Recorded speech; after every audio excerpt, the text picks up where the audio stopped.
오늘도 복된 주일을 하나님께서 우리 걸어가셨는데 예배 가운데 하나님이 주신 귀한 은혜를 함께 누리는 우리 모두가 되기를 바랍니다.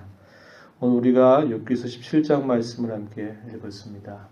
16장, 17장의 내용은 욥이 계속해서 친구 엘리바스에게 대답하는 욥의 답변, 그 내용을 전해주고 있는데요.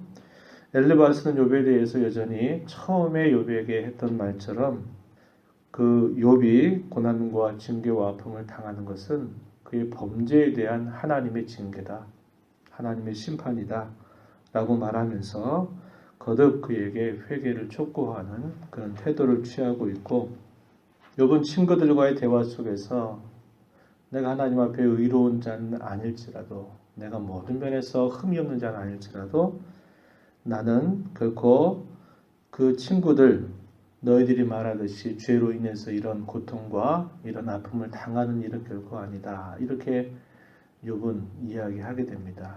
친구들의 마음이 더욱더 격분하게 되죠. 물론 욥도 마찬가지입니다. 친구들은 더 격분해서 욥이 교만하다고 이야기하는 겁니다. 말하는 걸 들어보니까 네가 고난 가운데 자세를 낮추고 겸손한 게 아니라 네 마음이 아주 교만해졌구나, 이렇게 말하면서 더 격분하게 욥을 향해서 책망하듯 이야기하는 그런 태도를 갖는 것이죠. 욥은 그에 대해서 역시 그의 마음도 격분되고 있는 겁니다. 친구들이 위로한답시고 찾아와 놓고 자기의 중심을 들어주지는 않고 무조건 자기가 알고 있는 신앙의 지식으로 하나님 앞에 네가 범한 것을 왜 인정하지 않느냐고 계속해서 그를 코너로 몰고 가고 있는 이 친구들에 대한 욥의 서운함은 더욱더 커져가고 있는 것을 우리가 보게 됩니다. 엘리바스가 한 말에 대한 욥의 답변의 내용이 16, 17장에 표현되고 있는데, 하나님은 상황 속에서만 일하는 게 아니라 하나님은 사람의 마음 속에서도 여전히 일하고 계시다는 것을 우리는 잘 알고 있죠. 우리의 마음의 갈피를 때때로 우리 자신도 어떤 어려운 일들을 만나게 되면 어떻게 생각해야 될지, 무엇부터 풀어가야 될지, 또 어떤 일들을 해야 될지, 무엇을 해야 될지 가늠하기가 힘들 때가 있습니다. 내가 평생 동안 그 마음 가지고 살고 있으면서도 때때로 우리의 마음의 생각을 가늠할 수 없는 그런 일들이 참 많은 것이죠. 내가 바른 마음 먹고자 한다 그래서 내 마음이 항상 바른 곳에 서 있는 것도 아니고요. 사람의 마음이 늘 오락가락하는 그런 부분들이 참 많이 있다는 겁니다. 그런데 하나님은 일과 사건 속에서만 일하시는 게 아니라 사람의 마음을 하나님이 주장하셔요. 욥의 마음을 하나님이 주장하시는 겁니다. 욥이 그는 하나님 앞에서 너무 하나님이 서운한 거죠. 하나님이 너무 침묵하시는 것이 너무나 그의 마음을 아프게 하고 힘들게 합니다. 친구들은 결코 자기의 편에 서서 자기를 위로하려고 하는 것이 아니라 이제는 공격자가 돼서 자기를 향해서 계속 치는 말들을 하게 되니까 욥은 하나님을 향해서 그의 소망을 표현할 수밖에 없는 거예요. 그런데 하나님이 침묵하시는 걸 보고 너무나 답답해하는 것이죠. 그러나 하나님은 그런 고통과 아픔 속에서 욥의 마음을 이끌어 가세요. 그래서 그 욥의 마음을 하나씩 하나씩 하나님이 정돈시켜 가시는 것을 우리가 볼 수 있고, 욥의 마음이 이제 그의 시선과 그의 마음을 친구들에게 두기보다는 이제는 하나님을 향해서 간절하게 찾는 그런 모습으로 그의 마음을 이끌어 가시는 것을 우리가 볼 수 있습니다. 우리가 어제 읽었던 욥기서 16장 19절 말씀 한번 보시겠습니까? 19절 이하의 말씀을 좀 보면요. 지금 나의 증인이 하늘에 계시고 나의 중보자가 높은 데 계시니라. 나의 친구는 나를 조롱하고 내 눈은 하나님을 향하여 눈물을 흘리니 사랑과 하나님 사이에와 인자와 그 이웃 사이에 중재하시기를 원한다. 욥의 마음이 어디를 향하고 있습니까? 하나님을 향하고 하늘을 향하고 있다는 겁니다. 그리고 그가 분명히 가지고 있는 소망의 근거가 바로 거기에 있다는 것을 우리는 이 표현을 통해서 살펴볼 수 있어요.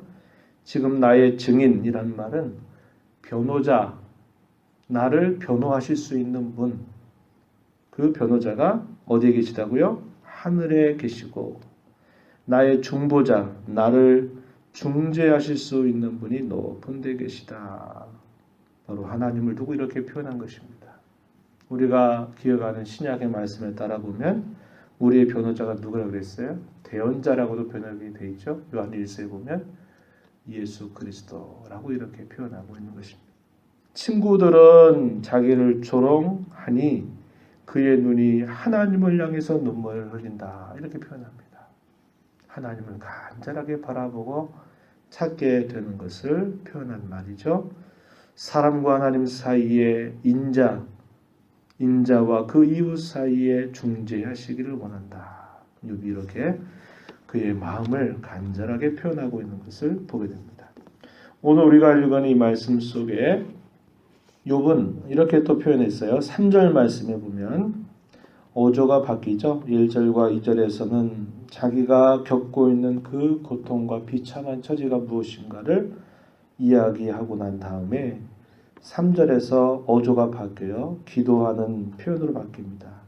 누구를 향해서 표현하는 것입니까? 3절, 4절은 하나님을 향해서 그가 간구하는 그의 내용이에요. 청하건대 나에게 담보물을 주소서. 나의 손을 잡아줄 자가 누구리까?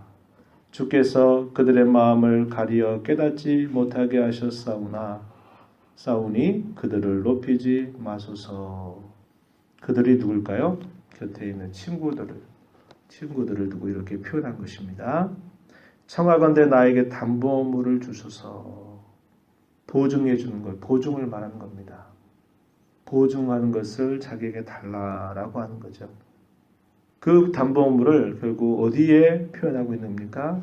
역시 우리가 읽었던 16장 19절 이하에서 표현했던 것처럼 하늘에 계신 하나님 혹은 하늘에 계신 주님을 이렇게 표현한 것입니다. 나에게 담보물을 주소서. 나의 손을 잡아줄 자가 과연 누구겠습니까? 하나님 외에 아무도 나의 손을 잡아줄 자가 없습니다. 이렇게 그의 분명한 그런 확신을 이런 고통 가운데서 표현하고 있는 것을 우리가 볼 수 있다는 겁니다. 그러나 그의 상황은 여전히 변화가 없어요. 친구들은 그의 곁에서 계속 그를 향해서 회개를 촉구하는 격분한 태도를 취하고 있는 것이고, 그래서 그는 더욱 주변에 그 어느 것을 바라보지 않고 하나님을 향해서 바라보고 있다라는 것입니다. 우리의 말씀 속에서 11절 말씀에 가서 보면 욥이 또 이렇게 말했어요. 나의 날이 지나갔고 내 계획, 내 마음의 소원이 다 끊어졌구나. 그의 마음이 한편으로 하늘을 향하고 그의 마음이 하나님을 바라보지만 또 현실을 바라봤을 때는 또 그의 상황이 녹록지 않은 그런 상황인 것입니다. 그래서 그의 마음이 계속 순례의 여정을 이렇게 찾아가면서 그의 마음이 계속 다져져가는 그런 모습을 우리가 볼 수 있게 돼요. 사람이 어려운 일을 만나면 정신없이 그 일들을 맡게 되잖아요. 정신이 없습니다. 전혀 생각하지 못했던 어려운 일을 만나게 되면 정신없이 그 일들을 겪어나가는데 바쁘게 되다가 그 일이 조금 지나가면 그때부터 이제 뭐가 오냐면 슬픔과 고통이 찾아오는 겁니다. 왜 나에게 이런 일이, 나에게 이런 아픔이 왜 왔는가라는 것에 대해서 계속 곱씹게 되면서 그 고통이 그 어려움과 사건 이후에 사람 마음이 고통과 슬픔을 느끼게 돼요. 그래서 여러 가지 복잡한 질문들을 던져보게 되죠. 풀 수 없는 수많은 의문들과 질문들을 던져보게 되는 겁니다.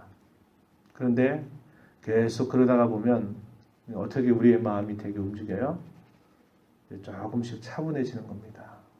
격분됐던 마음, 슬펐던 마음, 또 원망스럽고 불평스러웠던 그런 마음들이 시간이 흘러가면서 이제 조금씩 자리를 찾아가게 되면서 그 일을 이렇게 지나가게 되는 경험을 참 많이 하잖아요. 욥도 이런 영적인 순례를 하고 있는 겁니다. 그리고 아까도 우리가 함께 생각했던 것처럼 하나님은 자기 백성들, 자기 사랑하는 자녀들의 마음을 움직여가기 시작한 겁니다. 그래서 그가 오직 소망이 이 땅에 그 어느 누구의 그 어떤 것에 있는 것이 아니라 오직 나의 소망이 하나님께만 있구나라는 사실을 하나님께서 이욥에게 가르쳐 주고 계시다라는 겁니다. 그러나 현실에서 11절에서 우리가 읽은 것처럼 그의 날이 지나갔고 내 계획 내 마음의 소원이 다 끊어졌다. 이제 육체적인 질고와 아픔의 정도는 심화되고 있고 이제 이런 상태로 갔을 때 자기는 이제 살 날이 그렇게 많지 않구나라는 것을 생각하면서 이렇게 비탄한 그런 그의 심정을 표현한 것이죠. 그러나 사람의 계획이 끝난 것 같고 자기의 희망의 그런 날들이 다 지나가는 것 같고 자기 마음의 소원이 다 끊어져 버린 것처럼 보이지만 하나님은 여전히 뭐 하실까요? 일하십니다. 그리고 내가 아무것도 할 수 없구나. 내가 무엇인가를 해볼 수 있는 일이 없구나 싶을 때 하나님은 더 분명하게 하나님은 일하시기 시작한다는 겁니다. 내가 무엇인가를 난 여전히 내 힘으로 해볼 수 있어. 내가 무엇인가를 내가 계획할 수 있고 그것을 해볼 수 있다라고 하는 생각을 할 때에는 하나님 때대로 기다리시는 겁니다. 그러나 내가 아무것도 이제 할 수 없구나. 내 소망이 다 끝난 것 같구나 하는 그 순간에 하나님은 더 분명하게 일하기 시작하신다는 거죠. 그래서 여기 15절에서 나의 희망이 어디 있으며 나의 희망을 누가 보겠느냐 이렇게 말할 때 나의 희망이 이 땅 그 어느 곳에 어떤 사람에게 있는 게 아니라 오직 하나님께로부터 하나님께 있고 내 희망을 누가 보겠느냐 하나님이 이것을 보신다라고 하는 그의 마음을 이렇게 표현하고 있는 것입니다. 다윗은 시편 39편 7절에서 이런 표현을 했어요. 어떤 표현이냐면 잘 아는 말씀입니다. 주여 이제 내가 무엇을 바라리요? 나의 소망은 오직 주께 있나이다. 이런 고백을 하죠. 내가 과연 무엇을 바라겠습니까? 우리의 인생이 든든히 선 때라도 다 허사뿐이고 허망한 것뿐인데 내가 과연 무엇을 바라겠습니까?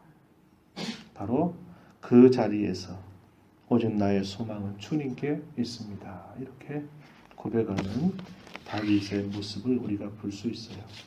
욥이 이러한 길을 깊은 영적 순례 여정을 통해서 찾아가고 있는 것을 우리가 볼 수 있어요. 이것은 우리가 이 땅을 살아가면서 우리 하나님을 믿는 사람들이 경험할 수 있는 아주 귀한 은혜고요. 고통과 아픔과 그런 어려움들 속에서 만나는 하나님의 따스한 손길임을 우리는 경험할 수 있는 것입니다. 우리가 이 땅에 무엇을 가졌다 그래서 무엇이 없다 그래서 그런 것에 흔들리지 말고 우리 언제 하나 함께 하시는 하나님, 우리의 변호자가 되시고 우리의 증인이 되시며 우리의 중재자가 되시는 하나님께 언제나 소망을 두며 살아가는 우리 모두가 되기를 진심으로 바랍니다. 하나님 아버지 감사드립니다. 저희들에게 복된 주일을 허락하셔서 이 날을 다른 날과 구별하시고 이 날이 내가 너에게 복주는 날이다. 이 날을 기억해서 거룩하게 지키고 즐거운 날, 존귀한 날로 여기라고 주님 저희들에게 말씀하십니다. 한 주간 동안 흩어져 살던 성도들을 하나님께서 오늘도 저희들에게 정한 시간 정한 곳에 모여서 하나님을 기뻐하고 예배하며 우리에게 베푸신 구원의 풍성한 은혜를 다시 한번 새롭게 경험하는 귀한 날 되도록 저희들을 인도하여 주시옵소서. 아버지 하나님, 고통과 시련 속에서 하나님은 그저 침묵하시는 분이 아니라 하나님 끊임없이 일하고 계시고 우리의 상황 이전에 우리의 마음을 주장하셔서 끊임없이 우리로 하여금 선하게 일하시는 하나님이신 줄 저희가 굳게 믿고 어떤 삶과 형편에 기대거나 도움이 없는 인생들을 바라보지 않게 하시고 오직 하나님께 소망을 두고 살아가는 저희 모두가 되게 하여 주시옵소서. 은혜 보호자 앞에 나와 간구하는 모든 심령들을 용납하시고 기도 가운데 하나님을 배우는 그러한 은혜를 허락하여 주시옵소서. 예수님 이름으로 기도하옵나이다. 아멘.